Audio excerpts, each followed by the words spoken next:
From the world of AV programming and control with James King, I'm Steve Greenblatt, and this is Ask the Programmer.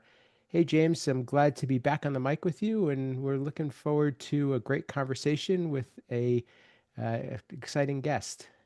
Oh, Steve, it's always great to connect and talk about programming, and I look forward to our guest today.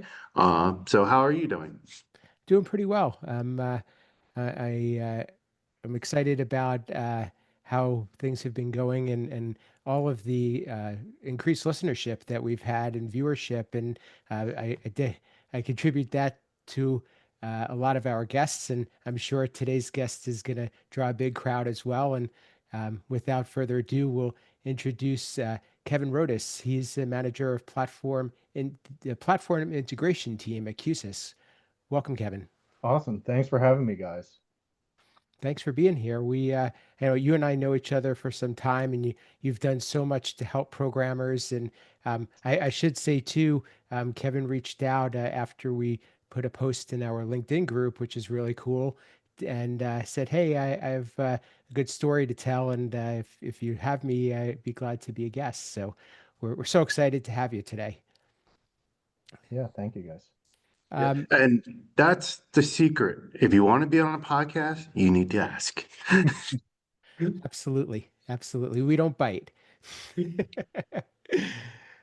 So Kevin, you and I know each other when you were helping programmers get projects done and helping solve problems and doing some training and programming tips for Q-SYS. And I don't know your full AV journey, so perhaps you could share with us a little bit how you got into the industry and Yeah, your connection with programming that brings you up to today.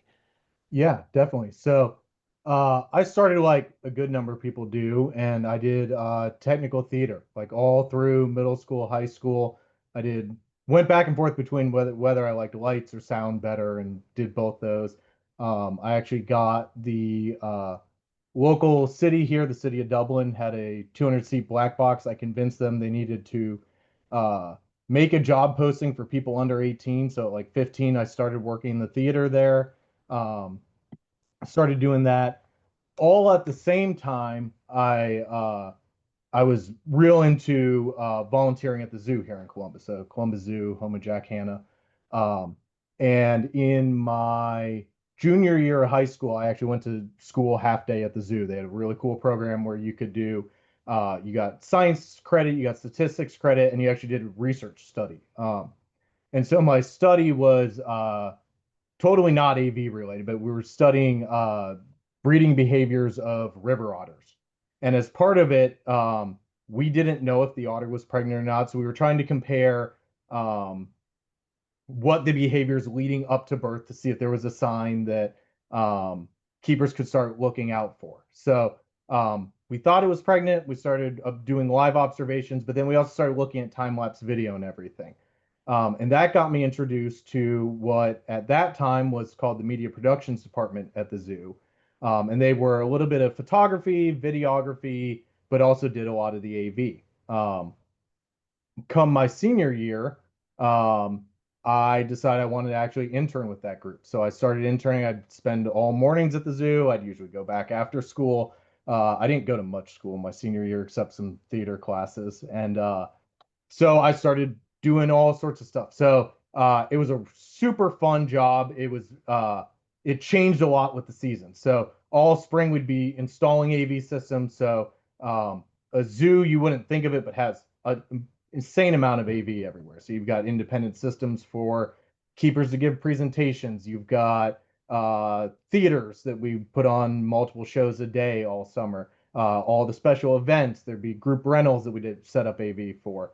Um, and then starting in the fall, we would be doing camera recording for birth watch. So we had discovered at that time, like time lapse VHS tapes were really bad to go back and look at and everything. So I actually got the zoo. I'm like, hey, I want to do a study as part of my internship program. And this was early 2000s, like right when DVRs were starting to get affordable. Like, could we start doing DVRs? So we did that. I actually published a paper in the American Association of Zookeeper Journals about transitioning over to digital type recording.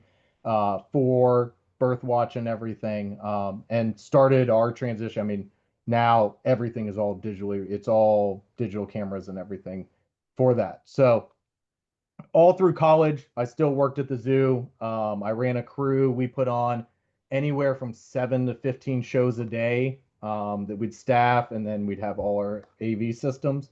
And that's where I started doing some AV programming. So I started um, learning, like, hey, how could we automate these systems more, make them easier?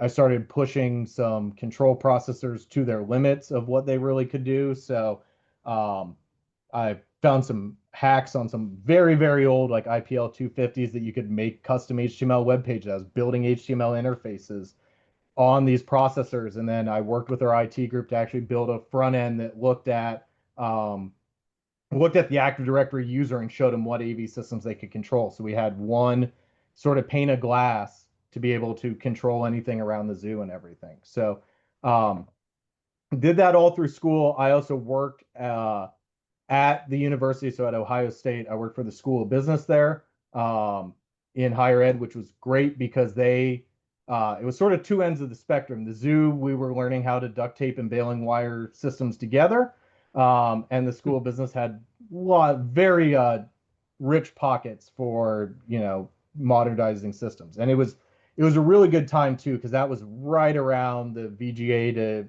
HDMI transition. So we were going through really trying to get all these systems up to date and everything. Um, through there, I was able to start attending AV manufacturer training and everything. Like they let me go to any class I wanted to. So it was a really good time. And as part of that, I ended up creating my own major at Ohio State. So you could petition if they don't have a major. So a lot of people did it because I was still really into video production and photography too. OSU didn't have a video production degree at the time. So I actually created a major and found lots of opportunities to get internship credit for working at the zoo and doing the different stuff I was doing. I did a lot of stuff with our broadcast TV station, um, and was able to create a degree in audiovisual design for natural resources. So that's what my bachelor's is in. I combined a lot of field experience of doing AV system design with, I actually took a lot of environmental education classes, like how to tell stories and do stuff like that. So um, once I graduated, the integrator I'd been buying all the stuff from when I was at the zoo was like, hey, you should come work here. So I went to go work there. I worked with one of your buddies, Steve, Jack Colasar. Hmm. So he was one of the other programmers there. Um, and I got hired on as an engineer. We didn't really have pre-sales or post-sales engineering, so we got to touch a little bit of everything. So I'd do bid work, design projects, and then take on all the random projects that you know weren't the mainline AMX or Crestron projects. I'd inherit them. So you name any brand of DSP, if it was on a bid, we ended up doing that. The dealer I worked for, we were also a Rollin dealer. So we did, I didn't do any of the nurse call side. We had a whole division that did that, but we were in a lot of hospitals. So I did a lot of paging. Pretty much every hospital here in Columbus, I redid their paging system at some point. So a lot of experience around that.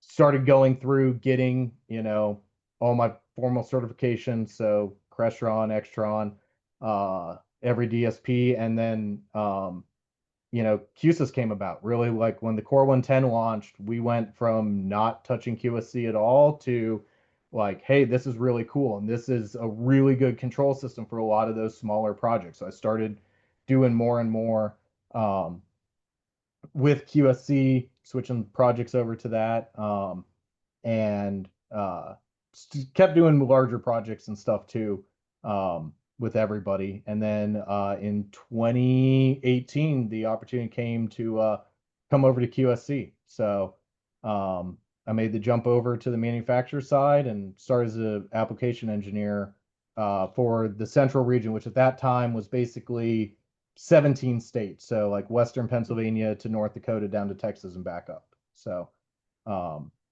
and started working. And it's been a rocket ship ever since then. That's a fantastic story and certainly very unique. And it Yeah. sounds like you're really truly rooted in AV from your Oh yeah. from being at a very young age, which is really fantastic. Well, one of the things that I think is neat is that you've crossed over from being in a show control almost, which maybe you could talk a little bit Hmm. about what that is, because not everybody may know that, to installed control and also doing Hmm. some live production, it sounds like as well. Yeah, yeah. So show control is I think it's one of the funnest areas because you get to combine both the creative side and the technical side and really build these experiences and stuff. So that was something I actually sort of pushed myself into doing when I was at the integrator. I'm like, hey, I want to go to Alcor McBride training. Like I want to start taking on some stuff. So show control is really cool. It's very much more time based and it's tying like traditional AV control. You're tying a lot of systems together, but you're usually tying it together to either video or audio or some sort of timeline based thing. Um, and that's what's really cool with Q-SYS being an all-in-one platform. Q-SYS tends itself very well to the show control world because I've got audio in there. I've got things like uh, the ability to support LTC time code and everything. So um, it's a really fun platform to play around and dip your toes in the show control world.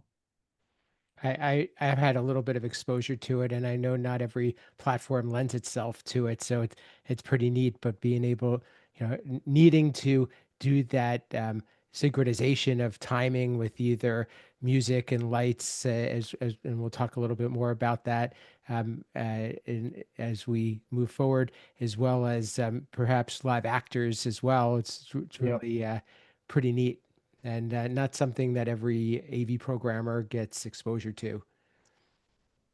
Yeah, it's definitely its own unique field. There's a lot of really cool stuff going on in that world now, especially when you start looking back in the live production side when you get into things like spatial audio and everything.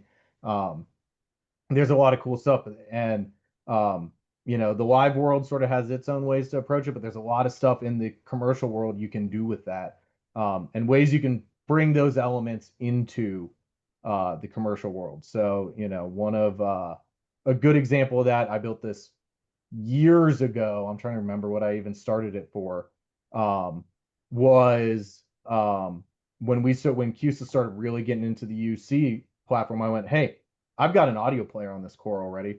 What if we're able to extend this experience for people in a room and take logic things. So I connected a USB to a laptop. Let's play an audio prompt in the room.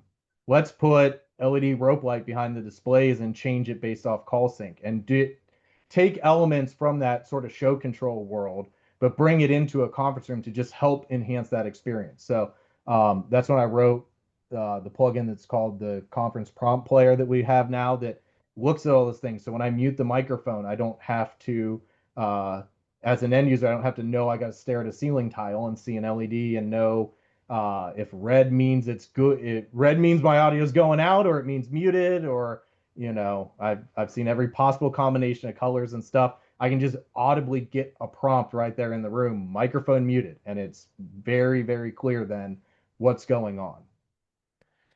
Really cool, very cool stuff. James, you and I have talked a little bit recently about how sometimes we can kind of get set in our ways and get stagnant. And it sounds like Kevin does everything but that, and is looking to really kind of push the limits of things. Ha, where do you see that coming into play in your world and in the the opportunities for programmers? Um, I don't. It's seeing where it comes in my world is a hard one because, like Kevin mentioned there, he's like, "Cool, I had this. can we change this experience? So that as a in higher ed and as an AV person, we should always be thinking, how can we improve the student experience or our users' experience to pull away from just higher ed? There's a couple times where I've actually sat in a classroom and watch what goes on. And maybe the user never said, "Hey, I'm having this difficulty," but sitting there watching what they're doing and be like, well, if we added this feature, like Kevin said, maybe a audio prompt or added this, it would make the experience better. Because the users don't know. They just say, hey, this is the way, this is what I have to do. But we can think more holistically when we actually see people trying to use the equipment. So yeah, I mean, that's would be my advice. My saying is how programs can do is sometimes just sit in the back of the room, or maybe if you can be like Kevin and put a camera up and do a time lapse and watch how people use your equipment. Yeah, I think that, my biggest pet peeve ever is walking in a room and seeing a user guide stapled to the wall right next to a touch panel.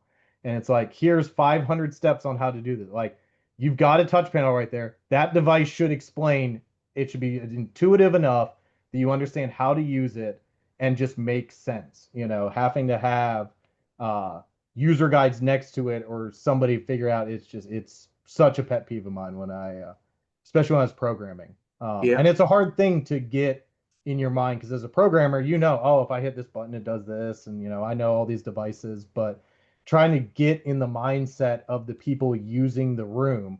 Um, and there are some rooms that are going to be much more technical. In higher ed, if I've got a control booth, I'm probably fine showing volume, in decibel meeting readings. But to an end user, they don't know that. Um, that was, when I was building control systems full time, that was the hardest part. And just trying to find common things they know. I would always lay out back in the days of SIP and stuff, I made my phone dialer look just like an iPhone because everybody knows how to use an iPhone. And we're lucky that companies like Apple spend millions and millions of dollars on user experience study. We can leverage that and be able to use that to our advantage. It it I can't tell you how many systems I'd go and survey and I'd hear insert brand sucks. And it's like, well, why? And it's, well, this touch panel is so confusing. It's like, well, that has nothing to do with the brand. It has to all do with how the user experience is laid out. So user Yeah. experience is a big, big challenge. Um, So, Kevin, I was same mindset. Like when I did active programming stuff, I always looked at it as our users, and like I work in higher ed, so I was targeting at professors and students. Our users should be able to walk in the room and use the system with little to no training. exactly. Because, like you said, how many people are calling Apple about how to use their phone? Yep.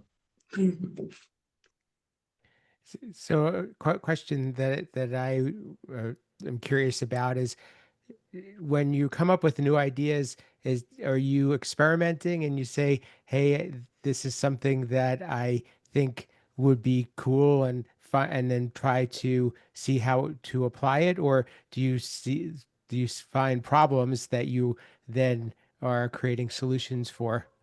It's a little bit of everything. So, um, there's definitely times where it's like, hey, how can we take this experience to the next level and do stuff like that?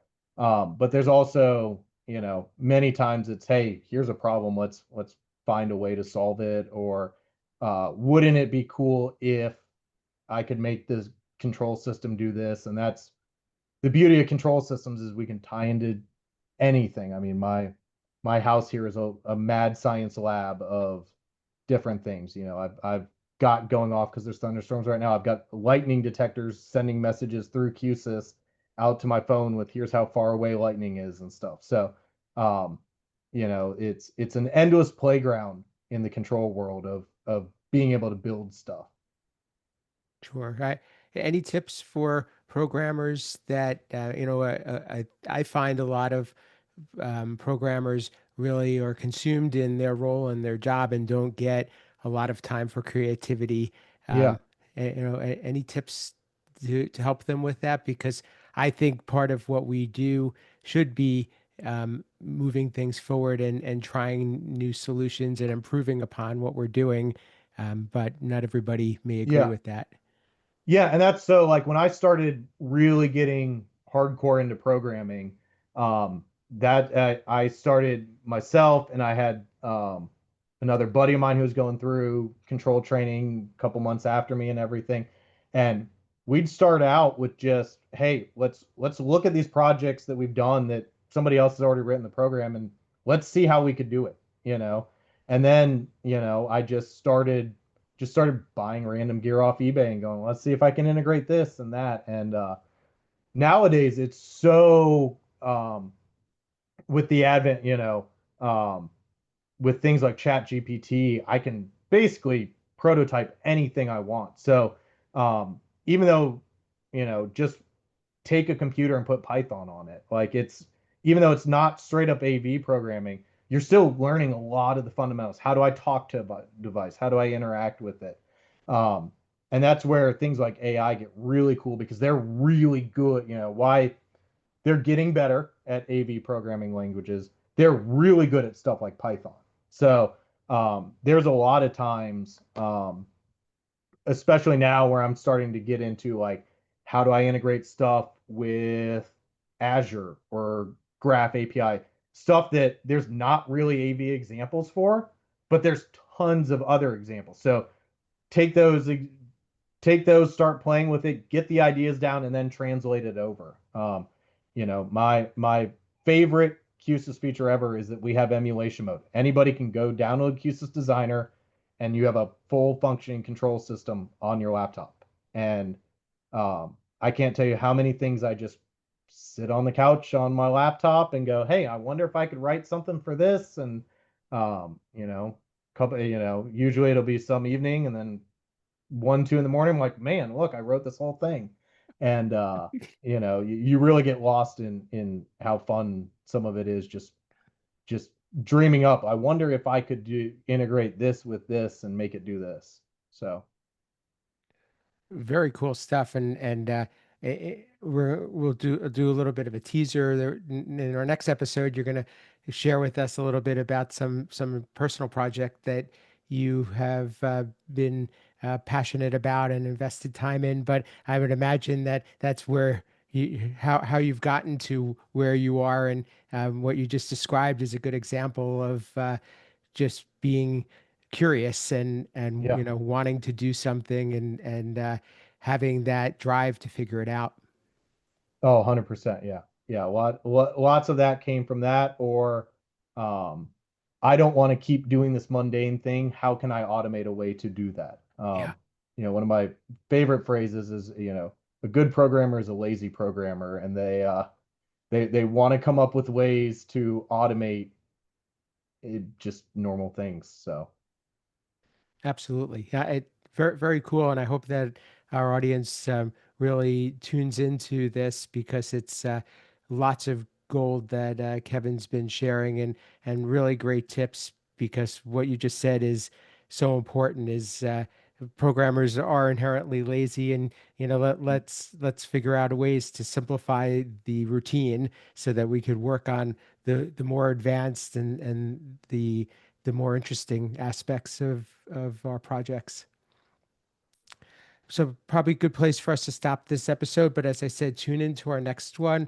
Kevin's going to be back with us, and he's going to share a really cool project that he's been working on that is really an extension of what we've talked about, but something really cool. So please stay with us and listen to next week's episode. Kevin, until then, how could people get in touch with you, learn more about what you're doing, learn more about Q-SYS, or anything else you wanted to share? yeah, you can find me on LinkedIn, Kevin Rhodus, Rhodus. You can find me on Q-SYS Communities for Developers. You can find all sorts of fun things I've put on GitHub over the years. So either I think it's QSC-Kevin Rhodus or K Rhodus has all my fun non-work related projects on there. But yeah, definitely reach out. And Kevin's very approachable, so please reach out to him. So I found he's been superbly willing to help and answer questions. So please reach out to him. James, any closing thoughts and anything else you wanted to share, and how people can get in touch with you and so forth? No closing thoughts. Again, thank you, Kevin. If anyone wants to try to get a hold of me, Google me, you'll find me. I'm out there. I'm in the Ask the Programmer community on LinkedIn. Again, like I said, Google me, you'll find me. Fantastic. And for me, you could find me at Steve Greenblatt on social platforms. LinkedIn is really where I've been focusing a lot of my time. So please connect with me there. And as James said, and as Kevin is a part of, we have a LinkedIn group called Ask the Programmer. So please find us and join us there to continue some of these conversations. Reach out with regard to topics and interests and so forth. And we'd really like to hear from you and also have more voices and highlight some more of our community on the podcast. My company, Control Concepts, is a supporter of this podcast, and we help programmers by providing some API integrations with products as well as added functions and functionality for your projects. You could find that at controlconcepts.net. If you are listening to this podcast and you would like to watch, you could find us on YouTube. And if you are a YouTube viewer, you can also listen on your favorite podcast player. Both are great places to connect with us and leave a rating or review and share your favorite episode. We'd really like to hear from you. So thanks for watching. Thanks for listening. Until next time, this has been Ask the Programmer.